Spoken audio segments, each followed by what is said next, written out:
కమ్మటి పాటల కాలక్షేప చిత్రం పెళ్లి కాని పిల్లలు 1961 నవంబర్ 24న విడుదలయ్యింది.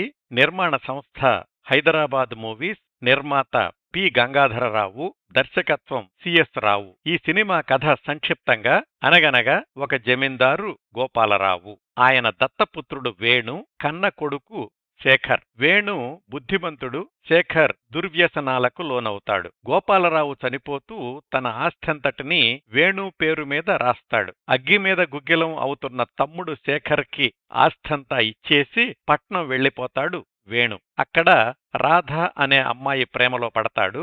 ఆమె తల్లిదండ్రులతో మాట్లాడ్డానికి వెళ్ళినప్పుడు రాధ 5వ సంతానం అని, ఆమె అక్కయ్యలు నలుగురికి పెళ్ళైతే తప్ప రాధ పెళ్లి చెయ్యను అంటాడు ఆమె తండ్రి.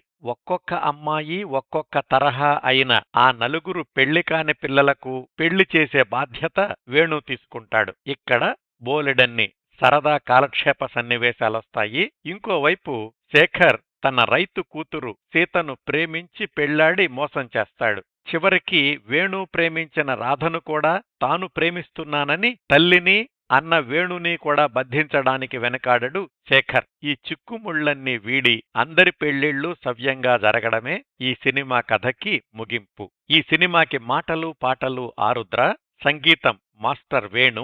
ఈ చిత్రంలోని పాటలన్నీ ప్రజాదరణ పొందాయి. ముఖ్యంగా అనగనగా ఒక చిన్నది ఆకాశంలోనున్నది, చల్లని గాలి చక్కని తోట, మొన్న నిన్ను చూశాను మొదలైనవి. ఈ చిత్రంలో వేణుగా జగ్గయ్య, తమ్ముడు శేఖర్గా కాంతారావు, వాళ్ల తండ్రి గోపాలరావుగా గుమ్మడి, వేణు ప్రేమించిన రాధగా జమున, శేఖర్ మోసం చెయ్యబోయిన సీతగా రాజశ్రీ, 5గురు అమ్మాయిల తల్లిదండ్రులుగా సూర్యకాంతం, రమణారెడ్డి, రాధ నలుగురు అక్కయ్యలుగా సూర్యకళ, పద్మిని ప్రియదర్శిని, పార్వతి, కృష్ణవేణి, వాళ్లను పెళ్లాడిన నలుగురు అబ్బాయిలుగా రామకృష్ణ, హర్నాథ్, చలం, పద్మనాభములు నటించారు. ఈ సినిమా చక్కటి ప్రింట్ యూట్యూబ్లో లభ్యమవుతోంది.